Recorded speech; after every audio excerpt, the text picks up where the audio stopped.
Hola,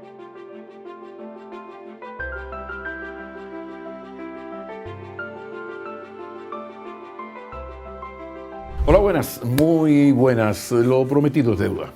Nosotros terminamos la pasada entrevista que realizamos al profesor Iván Gatón con una especie de... Lo combinamos a que esa entrevista necesitaba una segunda parte, porque con el profesor Iván Gatón, que es uno de los expertos iberoamericanos más reconocidos y de mayor experiencia en estos temas geopolíticos, pues lo cierto es que el tiempo de una entrevista hace unos 15 días, pues no bastó. Había que volver, para suerte nuestra sí pudo, él no tenía esos reiterados viajes por tal maestría en tal o cual país. Entonces se trata de darle la bienvenida al profesor Iván Gatón para volver a hablar de los talibanes, de la geopolítica y de todo lo que significa este cambio de escenario agravado, además, por la revolución tecnológica y por este nuevo imperialismo que no es el de las armas, sino el de el WhatsApp, las redes sociales, el iPhone. Bienvenido, profesor. ¿Cómo se siente? Bienvenido. Muy bien, muy bien. Y gracias de verdad por aceptar. Yo sé que se arregló la agenda, pero ¿dónde estamos? Han pasado 15 días. Hace 15 días conversamos cómo estaba la situación. En estos 15 días, ¿qué ha pasado en ese nuevo escenario que se le presenta a Afganistán con la toma del poder de los talibanes, con lo que eso significa? Por favor. Pero los talibanes están manejando muy bien el elemento de las relaciones públicas, de cómo nosotros vendemos una imagen de unos talibanes versión 2.0. Okay. Es decir, unos talibanes que están hablando de que a los enemigos políticos, que miren, los vamos a perdonar, ustedes que se prepararon, no abandonen el país. Si tienen pasaporte con visado de otro país o residencia de otro país y ustedes entienden que pueden tener mejor futuro allá, no nos vamos a oponer a que abandonen el país. Las mujeres, según la Sharia o la ley islámica que se fundamenta en el Corán, van a poder ir a las escuelas, pero saben que no son mixtas. Okay. O sea, ustedes van a estar en un lado, los hombres en otro, pero evidentemente estamos ante unos talibanes que están siendo pragmáticos políticamente porque dependen mucho del reconocimiento internacional. O sea que estos 20 años fuera del poder les ha servido para mucho, y me gustaría que desarrollaran un poco algo que me llama la atención. Sabe que las creencias religiosas, las religiones son lentas en transformarse, al punto de que hoy la Iglesia Católica, las mujeres, o sea, el machismo-leninismo de la Iglesia Católica sigue ahí. O sea, las mujeres son las monjas, pero una mujer no puede oficiar misa, y 20.000 cosas más. Y aunque ha habido cambios, pero eso es de siglo en siglo. De repente, 20 años, que es un segundo en la vida de una religión, sobre todo de esta gente ha cambiado. Me hablabas de WhatsApp, de uso de WhatsApp, su misoginia es reconocida. ¿Cuáles factores han incidido para que en 20 años ellos hayan entendido y estén aplicando esta campaña de relaciones públicas? Algo ha cambiado. ¿Por qué ha cambiado? Sí, primero cambia porque quien sustituye al mulá Mohamed Omar es el mulá Mansur. Mansur se da cuenta de que era necesario tener una relación con la gente que no fuese solamente a través de la fuerza. Por ejemplo, se dio cuenta de que un país tan corrupto como Afganistán, donde los pocos médicos que había no iban al hospital, y entonces los afganos que llegaban a buscar un servicio que no podían pagar la clínica donde se iba el médico, castigaban al médico. Estaban los médicos en fila india yendo a ejercer su servicio, pero también el tema de la seguridad. Los talibanes, donde dominaban, tenían mejor prestigio que la propia policía afgana, porque la gente decía que la policía volvía y los extorsionaba. Pero los talibanes te extorsionaban y lo apuntaban en un papelito, te daban un recibo y Sí. con ese recibo tú te movías y ningún otro talibán te molestaba. Hay un asunto que grandes expertos como Barak Khanna expresan, y es que los talibanes pudieron establecer la seguridad que los invasores y el propio ejército creado por Estados Unidos no pudo crear. Pero hay un asunto, ahí entra el problema de los derechos humanos. O sea, todos abogamos por los derechos humanos, pero está demostrado con investigaciones que una buena parte de la humanidad, incluso Occidente, ya está de acuerdo en sacrificar derechos humanos, respeto a los derechos fundamentales por seguridad. O sea, yo acepto incluso un dictador si ese dictador me permite yo andar por las calles tranquilo y que no me asalten. Entonces, eso no deja de ser sumamente peligroso, por lo atractivo, quiero decir. Bueno, ahí es donde los talibanes, en esa modificación que hacen, Sí. bueno, ratifican que la gente es capaz de vender libertad por seguridad. Entonces, hay un debate en cuanto a valores que el propio presidente Biden plantea con sus aliados en la OTAN y le dice, miren, es que los valores que se están tomando son los de los países autocráticos, porque mientras en Brasil mueren 65.000 personas al año porque hay dos grupos delincuenciales Enfrentados. Los 65.000 es más de lo que murieron en países en guerra por unos delincuentes que, por ejemplo, en México son capaces no solo de desaparecer a 70 jóvenes que aspiraban a ser profesores, sino capaces de matar 16 policías o llegar a un cuartel, o más grande aún, de decirle al gobierno mexicano, si no sueltas al hijo del Chapo, te armo una desgracia aquí. Y el presidente de México dice, hey, tuve que acceder. Entonces, ¿qué pasa? En Afganistán, los talibanes no solamente son menos corruptos, sino que en las zonas donde se encuentran dan seguridad. Pero usted refería a algo. Cuando Mansur hace todos estos arreglos, después es asesinado. Los talibanes entonces que toman a Al Jazeera, quien es quien le ha estado manejando las relaciones públicas. Que es una especie de CNN del mundo árabe, ¿no? Y desde Qatar. Y desde Qatar. Desde Qatar. Subrayado. Lo que hacen ellos es que toman todas las informaciones de WhatsApp y los contactos y ponen un hashtag donde dice militares y policías traicionados están a tiempo de que nosotros los protejamos ante esos corruptos y hacen su relación de por qué deberían irse con los talibanes. Pero eso lo vienen haciendo desde hace 2 años. Pero esto es sumamente peligroso porque la forma tan radical de aplicar su Corán violaba pues los derechos fundamentales. Al violar esos derechos fundamentales de la manera más flagrante, aquello de las estatuas de Buda, todo esto que hemos conversado, se le daba a Occidente la oportunidad de imponer sanciones. Y al imponer sanciones, bueno, tú me darás mucha seguridad, pero la economía se ha caído.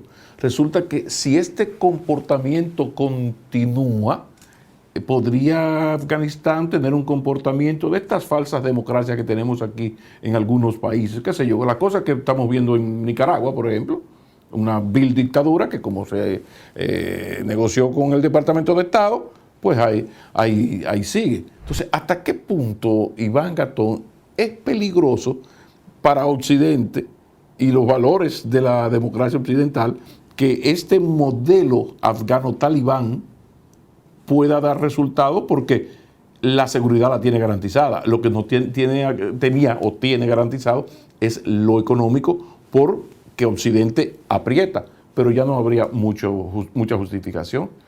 Esto no va a agravar la crisis de la democracia liberal en Occidente, sobre todo, que ya arrastramos esa crisis. Sí, la realidad es que a pesar de todo, Occidente apoya a Emiratos y regímenes que son feudales. Entonces, si en Arabia Saudita, ahora que se está discutiendo de si una mujer puede salir sin un amhram o acompañante, lo que pasa es que se puso los ojos en Afganistán. Lo que me preocupa es, y ahí vuelvo a insistir en solicitar tu reflexión, es que los talibanes, todo parece indicar que estos 20 años se aprendieron el librito. Entonces, espérate, vamos a abrir un poco y vamos a quitarle el argumento fundamental con el que nos golpean en la parte económica. Entonces, si se aprenden el jueguito, eso puede ser peligroso para Occidente. Porque Occidente, y esto hay que darnos cuenta, no es la derrota de Estados Unidos, es la derrota de la OTAN. Por primera vez se aplica el artículo 5 de la OTAN. Entonces, Occidente, sus democracias están en cuestionamiento. Claro. ¿Por qué? Porque algo que a mí me sorprendió mucho con lo que ha sucedido en Afganistán es cómo un soldado llegó a costar de 700 a $1 millón, de $700,000 a $1 millón.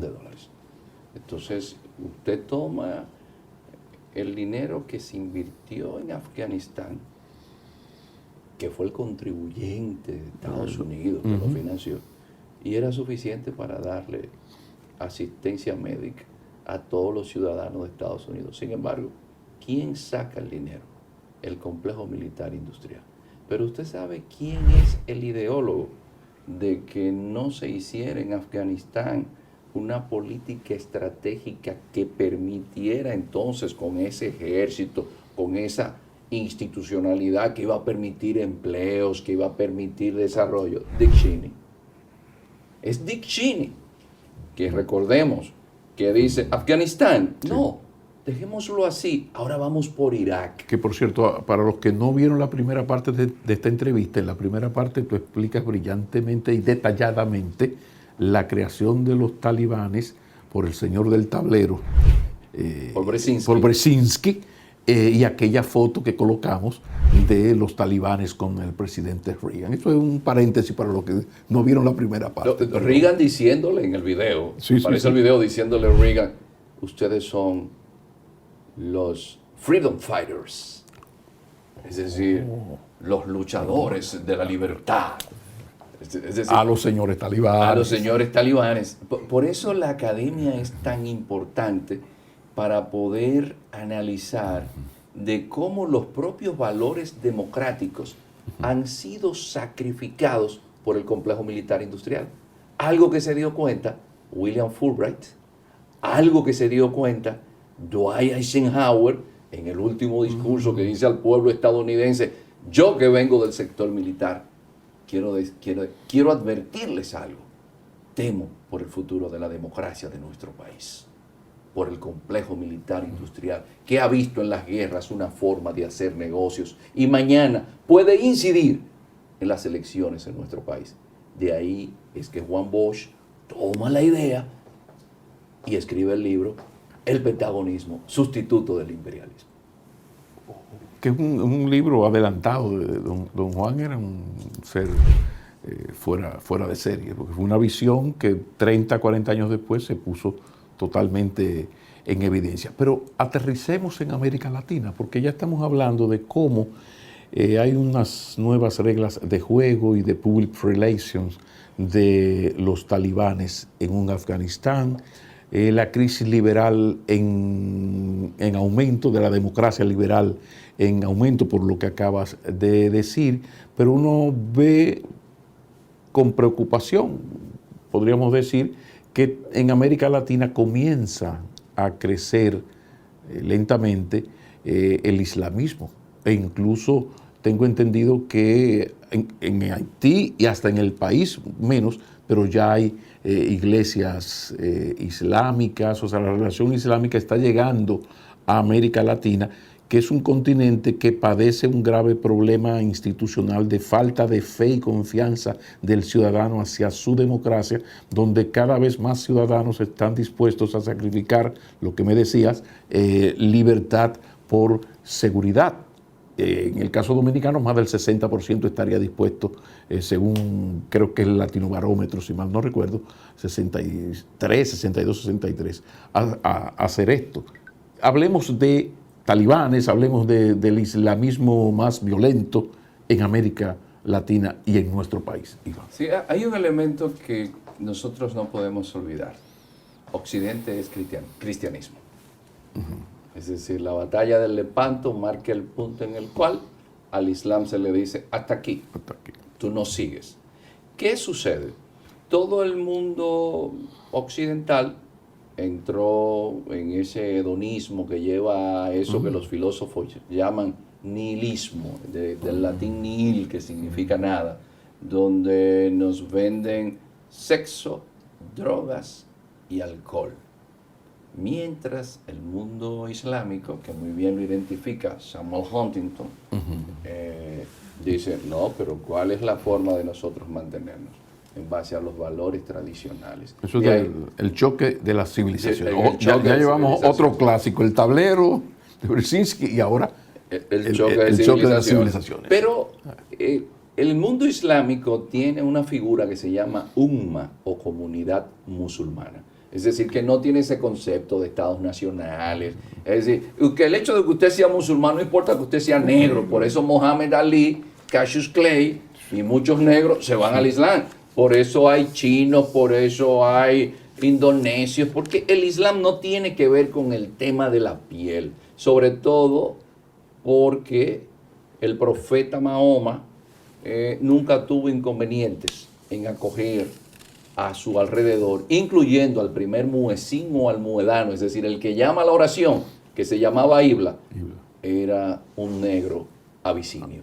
Entonces, ¿qué sucedió? Que mientras el cristianismo comienzan a verse algunos casos de pérdida de esos valores, simplemente voy a la iglesia los fines de semana y confunden la religiosidad con la espiritualidad, el Islam, que sí practica de forma tajante esos principios sin necesidad de ir a una mezquita, comienza a ganarse espacios. ¿Y qué sucede?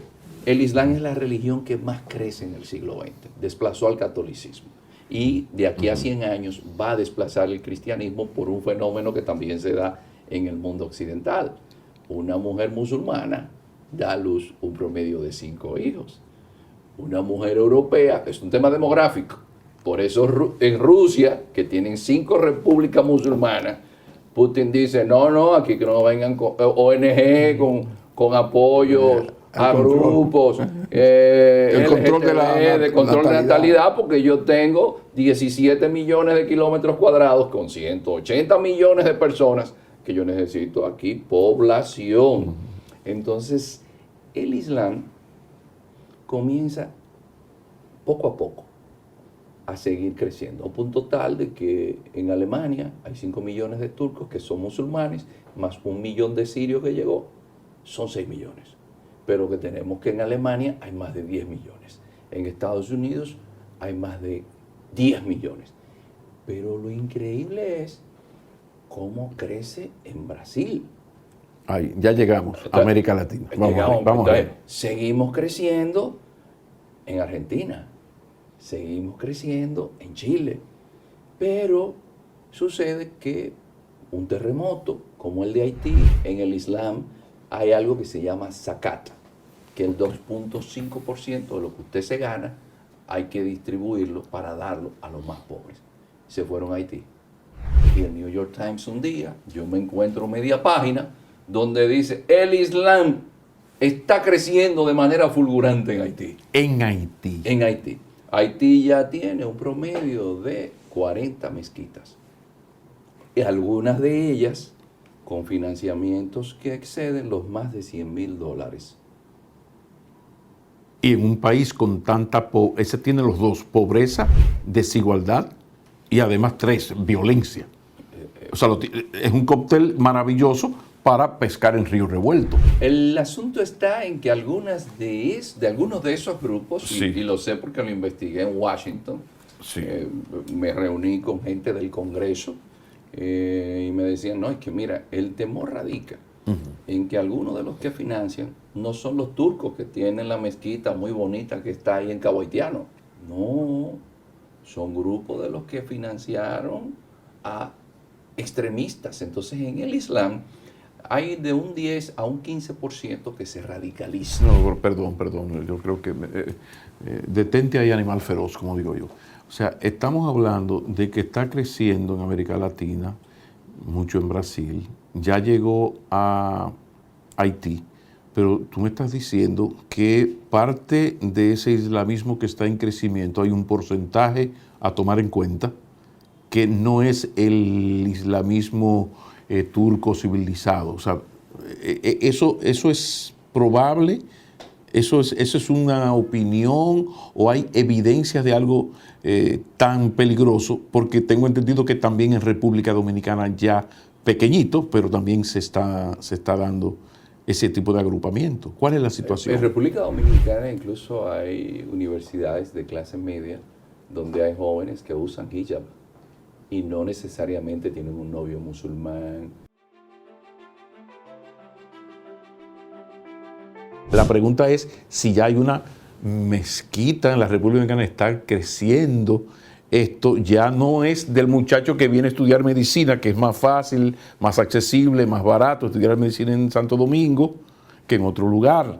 Pero la pregunta es, ¿también en República Dominicana se está dando ese crecimiento de iglesias de practicar el islamismo? Sí, y eso era lo que refería. Hay jóvenes de universidades que he hecho el trabajo de campo, porque hace muchos años que le doy seguimiento al tema del Islam, y no tienen ninguna vinculación con un extranjero.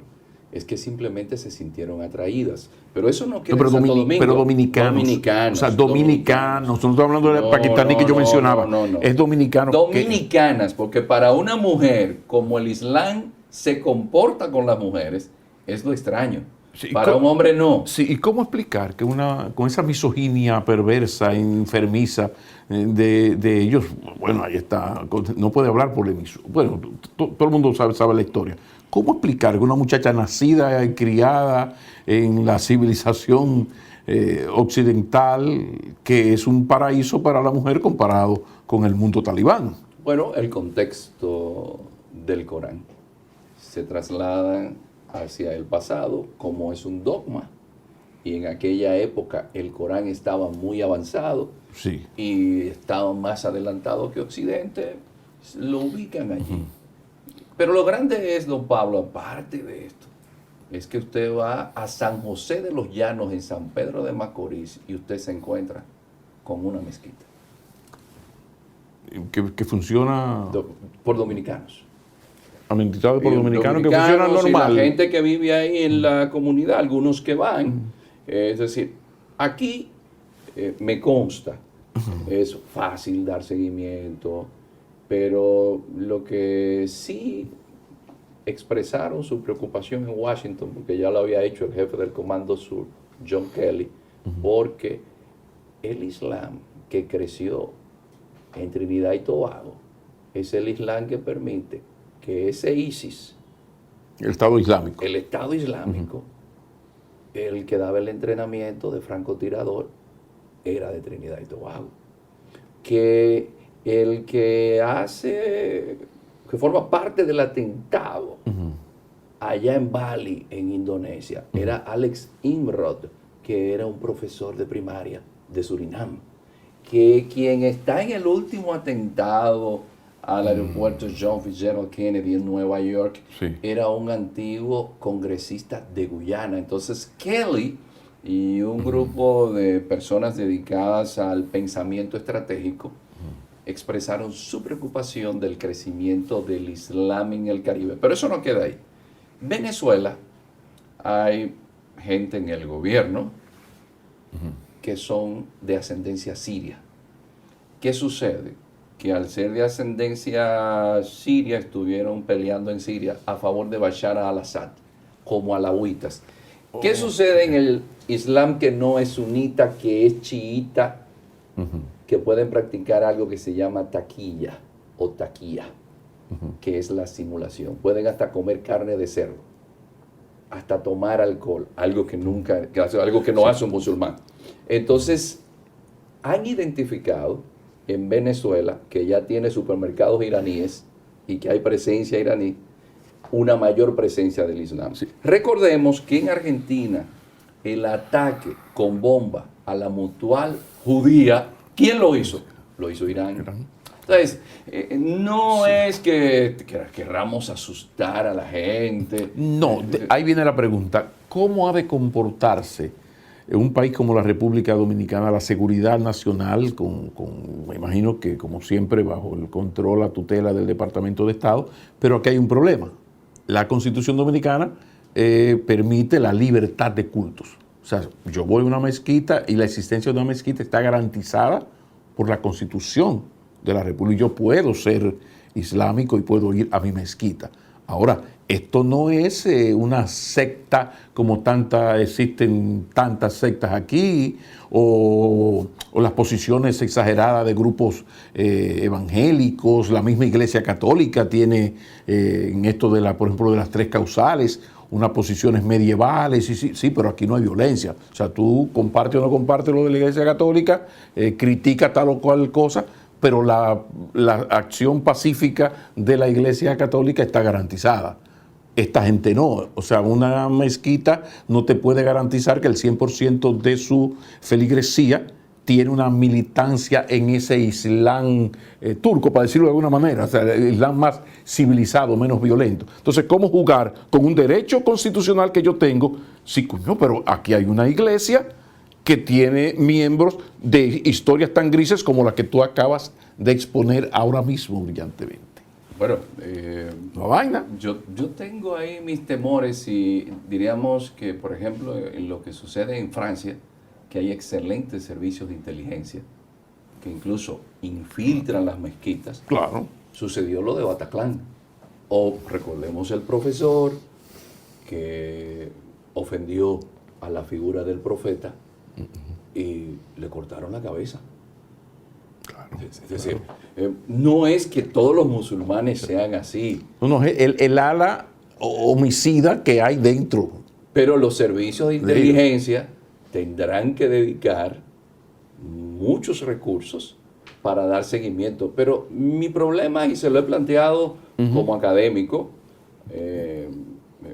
en distintos ámbitos, sí, porque hubo gente que cuando dimos a conocer esta investigación, incluso osaron hacer una información extensiva por WhatsApp para que miraran que yo quería alejar el turismo de República Dominicana con ese tipo de declaraciones sobre el crecimiento del Islam. Entonces lo que hice fue remitirlos a investigaciones que ya había hecho el Departamento de Estado, porque el problema es que aquí sí se puede dar seguimiento, pero en Haití no.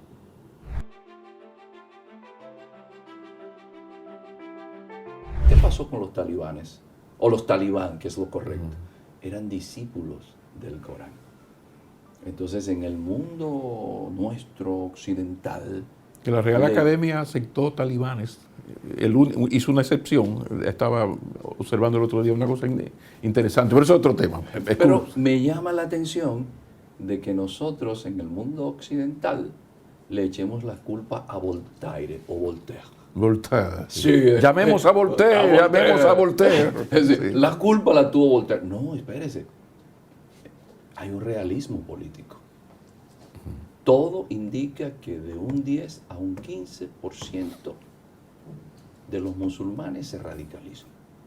Entonces, usted... Científicamente demostrado a través de investigación. Esto no es, atención, no es una opinión del profesor. No. Aquí no se están dando muchas opiniones, o las que se están haciendo es a partir de investigaciones científicamente demostrables. Gracias. Y de expresiones de personas como John Kelly. Con calidades. O de una realidad. No. Alguien que estuvo en los atentados del 11 de septiembre pasó por Haití y salió por República Dominicana. Entonces, y eso está documentado. Esto no es una opinión. No es una opinión, es simplemente cómo desde los centros de pensamiento, que por eso se da la reunión del Papa Francisco con el patriarca Kirill o Cirilo de la Iglesia Ortodoxa rusa, porque el crecimiento del Islam es algo que está poniendo en jaque a católicos y ortodoxos.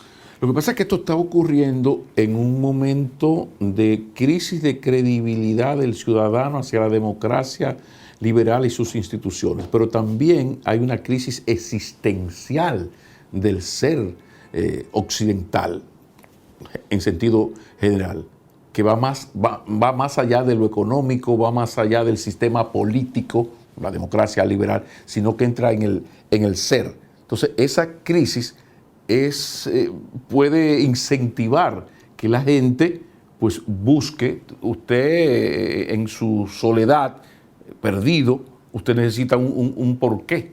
Y ahí entra una religión que puede resultar sumamente atractiva para ese ciudadano occidental. Es que contrario al cristianismo, el profeta Mahoma es gobernante, pero además de gobernante es líder religioso, por eso es califa.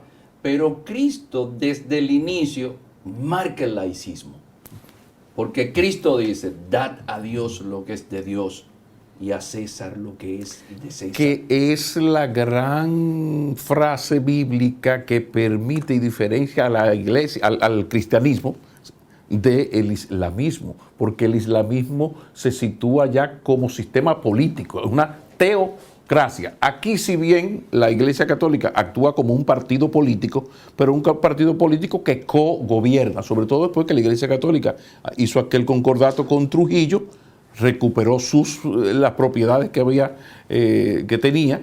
Entonces es una especie de partido político que juega su rol como un partido cualquiera, sí, pero juega su rol. Esto no es una teocracia y los ciudadanos tenemos una constitución que le dice a esa Iglesia Católica, detente ahí, que yo tengo unos derechos consagrados en la constitución. Pero el islamismo son teocracia, esto de que Dios a Mahoma da al César lo que es del César y a Dios, no, es que César y Dios son lo mismo. Entonces, en un occidente con ese vacío existencial y esa desconfianza hacia la democracia, mi profesor, le dejo un minuto para que cerremos esta entrevista. Denos un poco de luz, porque la verdad es que, no digo que habrá una tercera, porque ya sería abusar, pero vamos a concluir la entrevista con una reflexión sobre qué puede hacer Occidente en sentido general y la República Dominicana en particular ante este nuevo desafío que le llega en un mundo post-COVID, que es otro tema. Por favor. Sí, sobre todo quizás lo que hemos perdido de vista es volver a tomar como referente los valores propios de la Ilustración. Volver a Voltaire. Llama a Voltaire. Por eso es que en el mundo occidental, que desgraciadamente nosotros no estamos predicando con el ejemplo del humanismo, que es el que hace trascender a Europa, porque quien marca las pautas para que salgan las leyes de Indias, las leyes de Burgos y de donde sale Fray Francisco de Vitoria con el derecho internacional, es porque la reina Isabel la Católica le dice a Colón cuando lleva allá a los indios, hey, mis súbditos, y ustedes se casan con ellas, y le dice al cardenal Cisneros, yo quiero que tú me garantices eso. Y recordemos entonces que esas leyes de India son las que permiten lo que hoy tenemos como derechos humanos. Es decir, nosotros en el mundo occidental tuvimos unos procesos, claro, pero ¿en base a qué? Al humanismo. Recordemos que se discutía si los indios eran gentes, claro, o no eran gentes. Que todo eso se selló con la Revolución Francesa. Vino ya a consolidar todo eso. Y vienen unos valores del contrato social, del policentrismo del poder. Pero ¿qué ha sucedido?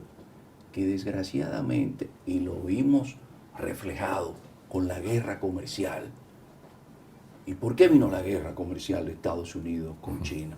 Porque los propios empresarios de Estados Unidos dijeron, ¿y para qué darle empleo a alguien en Brooklyn? Me lo llevo de aquí a otro sitio que me lo hacen más barato. Claro. Entonces, Occidente perdió de vista el elemento humano, entonces le transfirió a los poderes económicos el poder político. Y desgraciadamente la legitimidad de la democracia viene dada por algo que se llama plutocracia, es decir, se ha puesto al servicio de sectores económicos el bien común. Al punto de que hoy el mundo lo dirige ni siquiera el imperialismo, sino entre Apple, Amazon, Google, Facebook y Microsoft tienen el mundo en sus manos. Ya tenemos el tema de una tercera entrevista que habrá de... Ese es el imperialismo de la vigilancia. ¿Qué se atreve a conocernos más a nosotros que a nosotros mismos con los algoritmos a partir de cada clic que hacemos en el teléfono? Volveremos a encontrarnos. Profesor Iván Gatón nos ha acompañado. Ni una palabra más. Un feliz fin de semana.